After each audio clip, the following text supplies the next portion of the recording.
Hello student, welcome in bishop academy online classes. और आज के क्लास का टॉपिक है oxidations reactions.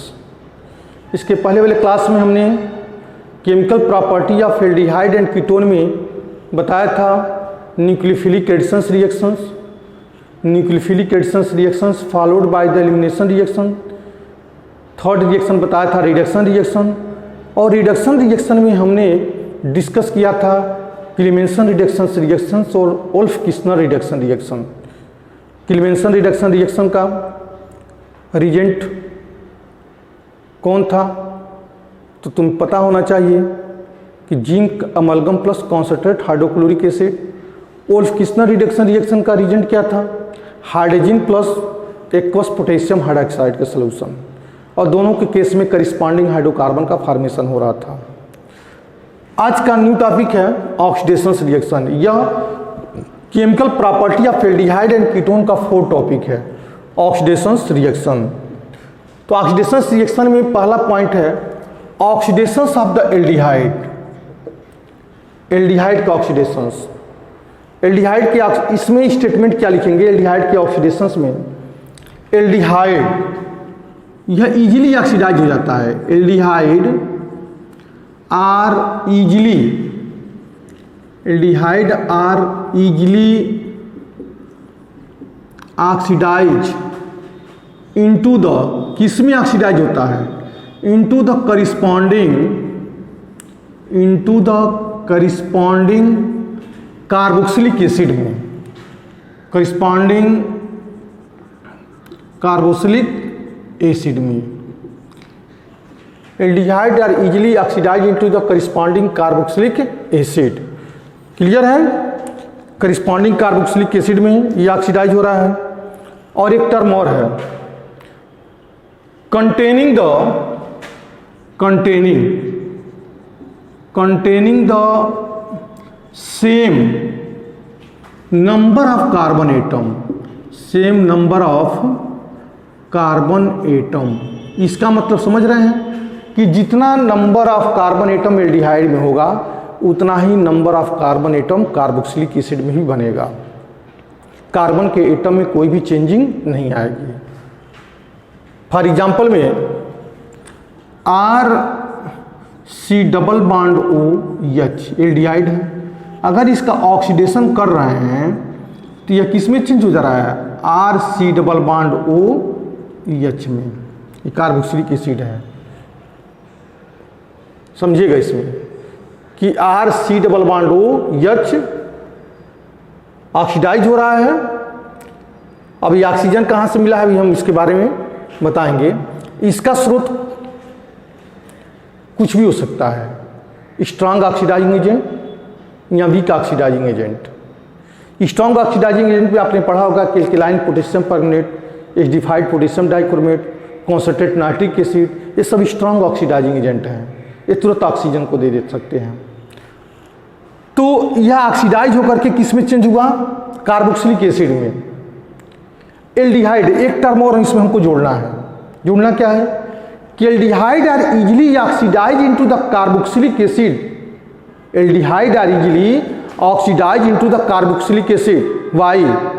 Because hydrogen atom, because the hydrogen atom in case of aldehyde contain with the carbonyl group। इस कार्बोनियल group से hydrogen atom presence होने की वजह से, इस कार्बोनियल ग्रुप से हाइड्रोजन एटम प्रेजेंस होने की वजह से, कंटेन होने की वजह से यह इजीली ऑक्सीडाइज हो जाता है किसमें? करिस्पॉन्डिंग कार्बोक्सिलिक एसिड में। स्टेटमेंट लिख दे रहे हैं aldehyde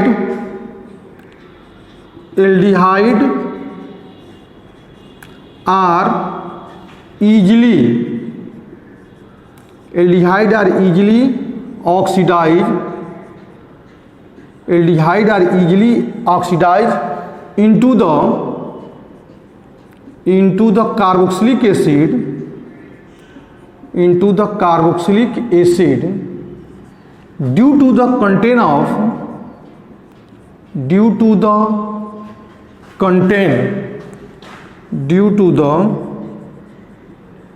contain of the due to the content of the hydrogen atom with the carbonyl group. ध्यान दीजिएगा, aldehyde are easily oxidise into the carboxylic acid due to the content of hydrogen atom with the carbonyl group. यह hydrogen atom बहुत कमाल का है, मतलब यह hydrogen atom इस कार्बन से जुड़े होने की वजह से यह एल्डिहाइड किस में चेंज हो रहा है, कार्बोक्सिलिक एसिड में। यह एक टर्म और जोड़ेंगे, it is not only oxidize by the strong oxidizing agent, it is also oxidize by the weak oxidising agent.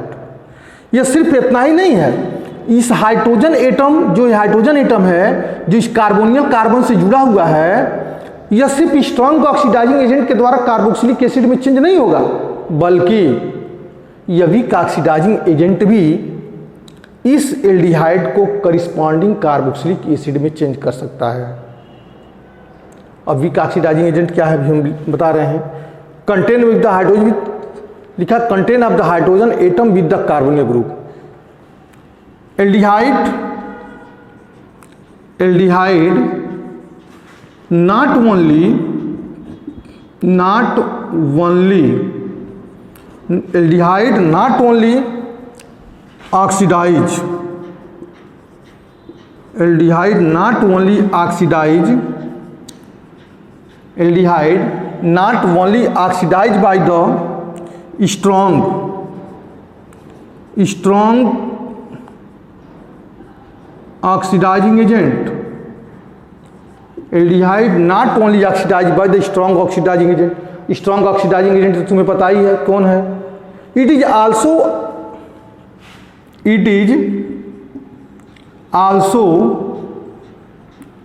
Oxidise by the weak oxidising agent, week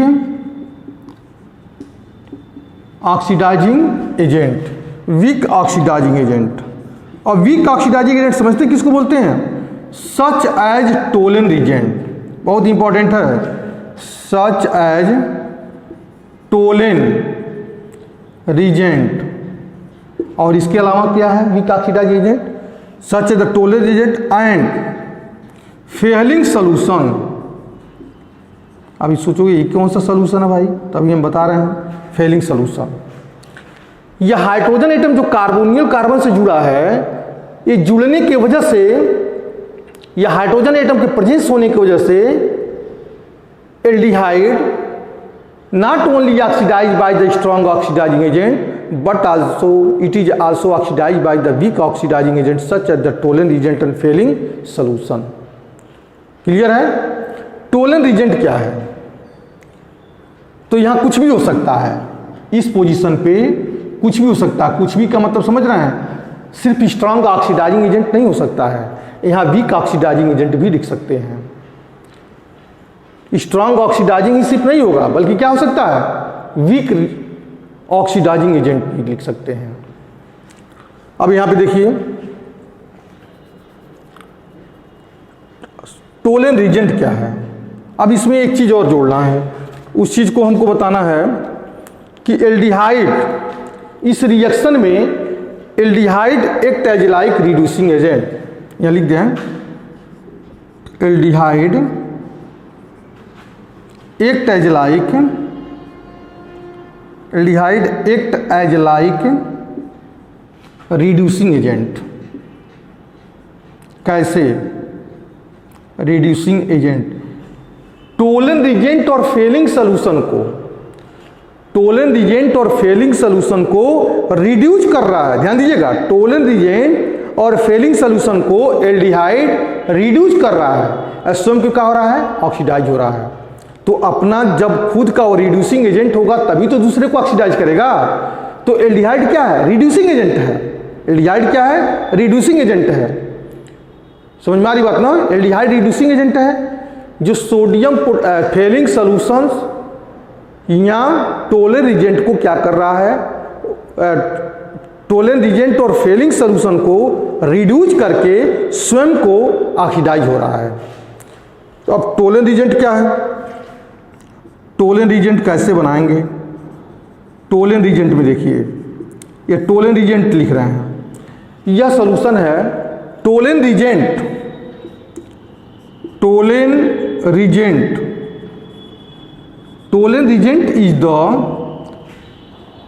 ammoniacal solutions of the silver nitrate है। Ammoniacal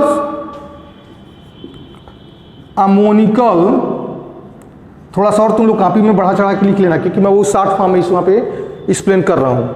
Tollens reagent is the ammoniacal solutions. थोड़ा सा बढ़िया से notes वगैरह तुम लोग बना लीजिएगा, हम तो शॉर्ट फॉर्म में सिर्फ समझाने का काम कर रहे हैं कि Tollens reagent is the ammoniacal solutions of the silver nitrate. बनता कैसे है, इसका प्रिपरेशन कैसे होता है। सिल्वर नाइट्रेट, सिल्वर नाइट्रेट का फॉर्मूला क्या है, AgNO3। कैसे बनेगा, अमोनियम हाइड्रोक्साइड से, NH4OH। AgNO3 लिखिए तो AgNO2 कैसे आ जाएगा, AgNO3 प्लस NH4OH। ठीक है, बैलेंस करने के लिए हमने लिखा यहाँ पे 2AgNO3 प्लस 2NH4OH। अब देखिए यहाँ पे होता क्या है कि Ag2O silver oxide and plus ammonium nitrate बनेगा 2NH4NO3, Ag2O प्लस 2NH4NO3। अब क्या मिलेगा हमको, बैलेंस तो अभी हुआ नहीं। हाइड्रोजन कितने हैं, तो हाइड्रोजन यहाँ पे हो गए 4, 2 जा 8 हो गए, और यहाँ पे हाइड्रोजन कितने हैं भाई कि 4 2 जा 8, 4 2 जा 8 2 10। यहाँ कितना है, तो अभी 10 है तो H2O यहाँ से निकलेगा। अभी जो है जो बच रहा है H2O निकाल देना यहाँ से, ठीक है, क्योंकि 4 2 जा 8 हुआ और 2 10। ठीक है, अब Ag2O है, इसको पढ़ते हैं सिल्वर ऑक्साइड। इसको क्या पढ़ते हैं, सिल्वर ऑक्साइड। और पुनः सिल्वर ऑक्साइड को अमोनियम हाइड्रोक्साइड से रिएक्शन कराओ 4NH4OH के साथ। अब प्रोडक्ट क्या बनाएगा, प्रोडक्ट बनाएगा 2AgNH3 का होल ट्वाइस पे प्लस चार्ज एंड OH पर minus charge and plus 3H2O। इसी को बोलते हैं टोलेन रीजेंट। इसको क्या बोलेंगे हम, टोलेन रीजेंट बोलते हैं। ध्यान दीजिएगा, इसको बोलेंगे हम टोलेन रीजेंट बोलेंगे। यह एक वीक ऑक्सीडाइजिंग एजेंट है। टोलेन रीजेंट जो है वीक ऑक्सीडाइजिंग एजेंट है। बना कैसे कि सिल्वर नाइट्रेट को अमोनियम हाइड्रोक्साइड से रिएक्शन कराया तो silver oxide plus ammonium nitrate बना, और पुनः सिल्वर ऑक्साइड को अमोनियम हाइड्रोक्साइड से रिएक्शन कराया तो टोलेन रीजेंट का फॉर्मेशन हो गया। अब इसका रिएक्शन हम एल्डिहाइड के साथ कराते हैं। पहले इसको मिटा दें। इस टोलेन रीजेंट का रिएक्शन हम एल्डिहाइड के साथ कराते हैं। तो देखो एल्डिहाइड कैसे स्वयं को ऑक्सीडाइज हो रहा है और टोलेन रीजेंट को कैसे यह रिड्यूस कर रहा है।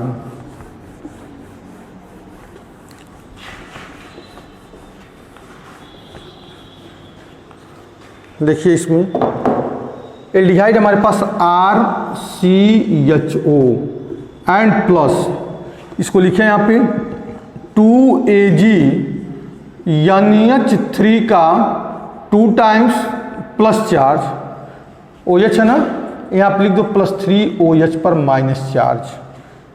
बैलेंस करने के लिए हमने लिख दिया 3OH पर माइनस चार्ज। ऑक्सीडाइज हो जाएगा ये RCOO पर minus charge plus 2Ag and plus 4NH3 and plus 3 hydrogen यहाँ दिख रहा है, 1 हाइड्रोजन यहाँ दिख रहा है, तो 4 हाइड्रोजन हो गया तो 2H2O हो जाएगा। देखो ऑक्सीडाइज हो गया कि नहीं हो गया। ये टोलेन एल्डिहाइड जो है यहाँ पे क्या हो गया, ऑक्सीडाइज हो गया। और टोलेन रीजेंट किसमें रिड्यूस हो गया, सिल्वर में। मतलब यह जो है जब एक टेस्ट ट्यूब लेंगे, उस टेस्ट ट्यूब में टोलेन रीजेंट और एल्डिहाइड को रखेंगे तो टेस्ट ट्यूब के अंदर वाल पे ये सिल्वरी मिरर, जैसे मिरर के पीछे सिल्वर लगा होता है ना, पाउडर की फॉर्म में चिपका होता है, वैसे है जो है टेस्ट ट्यूब के अंदर यह बिल्कुल दिखाई देगा सिल्वरी मिरर के टाइम में। मिरर मतलब यह मिरर के पीछे जैसे लगा होता है सिल्वर टाइप का, ठीक वैसे ही यह डिपॉजिट हो जाएगा टेस्ट ट्यूब के वाल से। क्लियर है? तो यह हो जाएगा हमारा। अब यह क्या प्रूव कर रहा है, रिएक्शन ये प्रूव कर रहा है कि एल्डिहाइड में जो कार्बोनिल ग्रुप से हाइड्रोजन जुड़ा हुआ है, इस हाइड्रोजन के जुड़े होने की वजह से यह क्या हो रहा है, एल्डिहाइड ऑक्सीडाइज हो रहा है। यह एल्डिहाइड कार्बोजाइलेट, इसको क्या बोलेंगे हम, कार्बोजाइलेट एनायन। कार्बोजाइलेट क्या होता है जी, कार्बोजाइलेट का स्पेलिंग CRBOXY, कार्बोजाइलेट आयंस में हो गया ये। अब एनायन है तो एनायन लिखवे करेंगे, लेकिन क्या जरूरत है, कार्बोजाइलेट आयंस। और ये सिल्वर मिरर, सिल्वर जिस टाइप से मिरर के पीछे लगा होता है वैसे टेस्ट ट्यूब वाल के साथ ही लग जाता है। एक्सपेरिमेंटल है, बहुत इंपॉर्टेंट रिएक्शन भी है। तो एल्डिहाइड में अब देखिए फेलिंग सॉल्यूशन के साथ रिएक्शन कैसे होगा। फेलिंग सॉल्यूशन दो टाइप का होता है। फेलिंग सॉल्यूशन जो है ये मिक्सचर है। फेलिंग सॉल्यूशन पहला तो टोलन रिएजेंट हमने बताया, दूसरे की बात हमने किया फेलिंग सॉल्यूशन। फेलिंग सॉल्यूशन क्या है, फेलिंग सॉल्यूशन के बारे में जान लीजिएगा। फेलिंग सॉल्यूशन दो टाइप का होता है। फेलिंग सॉल्यूशन जो है दो टाइप का है, A type and B type. A type में क्या है, एक्वस है, ये जी नहीं एक्वस है, CuSO4 solution. Aqueous copper sulphate का सॉल्यूशन है, ध्यान दीजिएगा, एक्वस कॉपर सल्फेट का सॉल्यूशन है। Fehling solution are two type. Fehling solution contain two type of Fehling solution is a mixture of two different type of substance. पहला है aqueous copper sulphate solution और B है sodium potassium tartrate. Sodium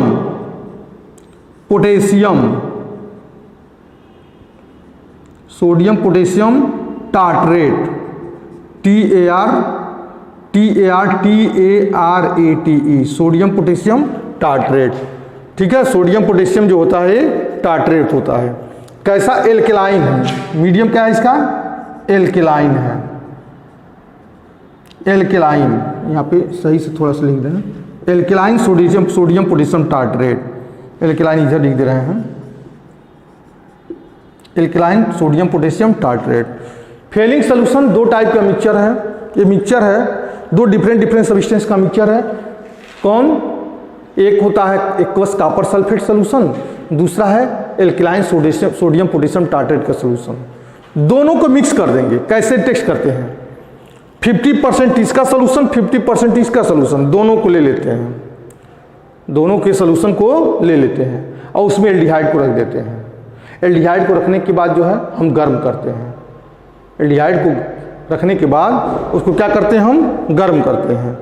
तो देखिए कैसा reaction चल रहा है फेलिंग सॉल्यूशन के साथ। RCHO प्लस 2Cu पे +2 चार्ज। यह कहाँ से आया, एक्वस कॉपर सल्फेट सॉल्यूशन है तो उसका हमने लिख लिया कॉपर।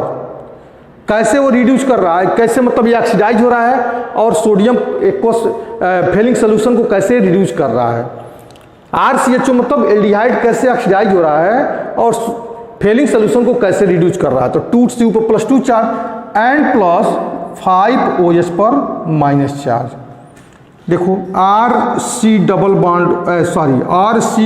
पर negative charge and plus Cu2O and plus 3H2O and plus 3H2O। 5 hydrogen यहाँ पे, 1 हाइड्रोजन यहाँ पे, 5 1 6 3H2O। मतलब यह कॉपर ऑक्साइड क्या बनाएगा, कॉपर ऑक्साइड। कैसा कलर, तो आंसर है रेड प्रेसिपिटेट बना देगा, रेड प्रेसिपिटेट। इसका हमको रेड प्रेसिपिटेट मिलेगा। समझ में आ रहा है ना, यह ऑक्सीडाइज हो गया और यह दोनों सॉल्यूशन क्या हो गए, रिड्यूस हो गए। ये दोनों को मतलब एक्वस कॉपर सल्फेट सॉल्यूशन और alkaline potassium sodium potassium tartrate का सॉल्यूशन, तो यह रिड्यूस हो गई। तो कहने का मतलब यह है यहाँ पे कि टोलन रिजेंट और फेलिंग सॉल्यूशन यह वीक ऑक्सीडाइजिंग एजेंट हैं जो एल्डिहाइड को क्या कर रहे हैं, ऑक्सीडाइज कर दे रहे हैं। और एल्डिहाइड इजीली ऑक्सीडाइज कैसे हो रहा है, क्योंकि एल्डिहाइड में जो कार्बोनियल ग्रुप है वह हाइड्रोजन एटम के द्वारा कंटेन है। लेकिन कीटोन में ऐसा नहीं चलेगा। कीटोन स्ट्रॉन्ग ऑक्सीडाइजिंग एजेंट के द्वारा ऑक्सीडाइज हो सकता है। ध्यान दीजिएगा, कीटोन के केस में कीटोन जब भी ऑक्सीडाइज होगा तो वह स्ट्रॉन्ग ऑक्सीडाइजिंग एजेंट के द्वारा ही ऑक्सीडाइज होगा, वह वीक ऑक्सीडाइजिंग एजेंट के द्वारा ऑक्सीडाइज कभी नहीं हो सकता। और वीक ऑक्सीडाइजिंग एजेंट कौन है, तो वीक ऑक्सीडाइजिंग एजेंट है हमारे पास टोलन रिजेंट और फेलिंग सॉल्यूशन। ये दोनों वीक जो है ये दोनों स्ट्रॉन्ग ऑक्सीडाइजिंग एजेंट नहीं है, बल्कि क्या है, ये दोनों वीक ऑक्सीडाइजिंग एजेंट है। कौन, टोलन रिजेंट और फेलिंग सॉल्यूशन, ये दोनों वीक ऑक्सीडाइजिंग एजेंट हैं। तो एल्डिहाइड और कीटोन में तुमको अंतर करने के लिए दे दिया जाए, एक टेस्ट ट्यूब में एल्डिहाइड दे दिया जाए, दूसरे टेस्ट ट्यूब में तुमको कीटोन दे दिया जाए। जैसे मान लीजिए एल्डिहाइड एक टेस्ट ट्यूब ए है और दूसरा टेस्ट ट्यूब क्या हमारे पास बी है, इसमें एल्डिहाइड है। हमने तुमको बता दिया कि इसमें एल्डिहाइड है, नहीं तुम्हें क्या पता होता है। और इसमें क्या है हमारे पास कीटोन है, R C double bond O R. तो इसको कैसे अंतर करोगे, how you can distinguish between aldehyde and ketone, तो by help with failing solution और टोलन रिजेंट अथवा फेलिंग सोल्यूशन के द्वारा ही जो है आप उसको रिएक्शन करा करके पता कर सकते हैं कि किसमें एल्डिहाइड और किसमें कीटोन है। क्योंकि एल्डिहाइड क्या होगा, टोलन रिजेंट और फेलिंग सोल्यूशन के द्वारा ऑक्सीडाइज हो सकता है, कीटोन टोलन रिजेंट और फेलिंग सोल्यूशन के द्वारा ऑक्सीडाइज नहीं हो सकता है। समझ में आता रही है ना कि कीटोन जो है टोलन रिजेंट और फेलिंग सोल्यूशन के द्वारा ऑक्सीडाइज नहीं हो सकता। क्यों नहीं हो सकता, क्योंकि टोलन रिजेंट और फेलिंग सोल्यूशन दोनों क्या हैं, ये वीक ऑक्सीडाइजिंग एजेंट हैं। तो अब क्वेश्चन यहाँ पे ये बन रहा है, प्रश्न यह है कि आखिर एल्डिहाइड वीक ऑक्सीडाइजिंग एजेंट के द्वारा ऑक्सीडाइज हो जा रहा है, तो कीटोन क्यों नहीं वीक ऑक्सीडाइजिंग एजेंट के द्वारा ऑक्सीडाइज हो रहा है। तो इसका हम स्ट्रक्चर जब देखते हैं तो R C double bond O R, ये कीटोन है। तो कीटोन में जो कार्बोनियल ग्रुप है वह कार्बोनियल ग्रुप हाइड्रोजन से नहीं जुड़ा है, बल्कि किससे जुड़ा है, या तो एल्किल ग्रुप से जुड़ा होता है या तो एरिल ग्रुप से जुड़ा होता है। तो यह एल्किल ग्रुप और एरिल ग्रुप से जुड़े होने की वजह से कीटोन का कार्बोनियल ग्रुप इस एल्किल या एरिल ग्रुप के जुड़े होने की वजह से यह स्ट्रॉन्ग ऑक्सीडाइजिंग एजेंट के द्वारा ऑक्सीडाइज नहीं हो सकता है। यह जब भी ऑक्सीडाइज होगा तो किसके द्वारा होगा, वीक स्ट्रॉन्ग यह कीटोन जो है, डबल बोल दिए क्या, कीटोन में जो कार्बोनियल ग्रुप है वह कार्बोनियल ग्रुप एल्किल ग्रुप या एरिल ग्रुप से जुड़ा है, एल्किल ग्रुप या एरिल ग्रुप से जुड़ा है। एल्किल ग्रुप या एरिल ग्रुप से जुड़े होने की वजह से यह कीटोन वीक ऑक्सीडाइजिंग एजेंट के द्वारा ऑक्सीडाइज नहीं होता है। और वीक ऑक्सीडाइजिंग एजेंट क्या है, टोलन रिजेंट है या तो फेलिंग सोल्यूशन है। कीटोन जब भी ऑक्सीडाइज होगा तो वह स्ट्रॉन्गर ऑक्सीडाइजिंग एजेंट के द्वारा ही ऑक्सीडाइज होगा। और ऑक्सीडेशंस आप यहाँ पे लिखते हैं हम ketone, oxidations of the ketone जब भी ऑक्सीडाइज होगा तो किसके द्वारा होगा, स्ट्रॉन्गर ऑक्सीडाइजिंग एजेंट। और स्ट्रॉन्गर ऑक्सीडाइजिंग एजेंट तुम्हें पता ही है, स्ट्रॉन्गर ऑक्सीडाइजिंग एजेंट तुम्हें पता है, तो है क्या, K2Cr2O7। कैसा K2Cr2O7, तो एसिडिफाइड पोटेशियम डाइक्रोमेट सॉल्यूशंस, यहाँ KOH प्लस KMnO4 ये स्ट्रॉन्गर ऑक्सीडाइजिंग एजेंट है। यहाँ कॉन्सेंट्रेट नाइट्रिक एसिड ये भी हमारा स्ट्रॉन्गर ऑक्सीडाइजिंग एजेंट है। तो इसके द्वारा कीटोन ऑक्सीडाइज हो सकता है, लेकिन टोलन रिजेंट और फेलिंग सोल्यूशन के द्वारा नहीं होगा। अब देखिए इसमें कीटोन में कैसे, CH3 C double bond O CH2 CH3, एक एग्जाम्पल के रूप में समझा रहे हैं। इसमें दो टाइप के बॉन्ड हैं, देखो यहाँ पे, इसको मान लो A और इसको मान लो B। अगर इसका ऑक्सीडेशन हम कर रहे हैं किसके द्वारा, मान लीजिए HNO3 है, नाइट्रिक एसिड के द्वारा ही कर रहे हैं। यह नाइट्रिक एसिड इसको क्या कर रहा है, ऑक्सीडाइज कर रहा है। किस में ऑक्सीडाइज कर रहा है, तो करिस्पांडिंग कार्बोक्सिलिक एसिड में।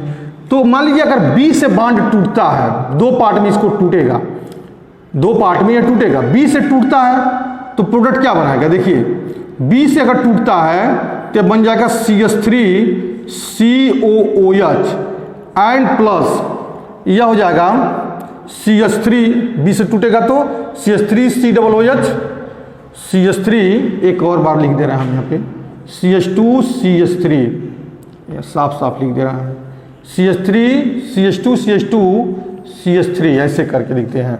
अब इसको पढ़ेंगे मेथ एथ प्रोब्यूट पेंटेन पढ़ देंगे, इसको मेथ एथ प्रोब्यूट पेंटेन। अब देखो बी से टूटता है, जब बी से टूटेगा तो यह बन जाएगा एक टर्म में CH3COOH और इसका बनेगा CH3CH2COOH,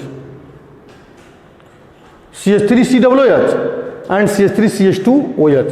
अगर ए से टूटता है तब क्या बनेगा, तो देखिए अगर ए से टूटता है तो इसका प्रोडक्ट जब बनेगा, ए से बनेगा तो हो जाएगा HCOOH एंड प्लस CH3CH2COOH। 1 2 3 4 5, 1 2 3 4 5, ठीक तो है। हाँ देखिए अगर यहाँ से टूटता ए से तो प्रोडक्ट यह बनाएगा, अब बी से टूटता है तो प्रोडक्ट हमारा यह बनेगा। तो दो टाइप का हमारे को कार्बोक्सिलिक एसिड मिलता है, जब टूटेगा तो दो टाइप के कार्बोक्सिलिक एसिड मिलेगा, बी से टूटेगा तो प्रोडक्ट हमारा यह हो जाएगा और ए से टूटेगा तो प्रोडक्ट हमारा यह हो जाएगा। तो यह चीज़ को ध्यान में रखना है कि कीटोन जब भी ऑक्सीडाइज होगा तो वह स्ट्रॉन्गर ऑक्सीडाइजिंग एजेंट के द्वारा ऑक्सीडाइज होगा, वीकर के द्वारा वह ऑक्सीडाइज नहीं होगा। Okay, that's all.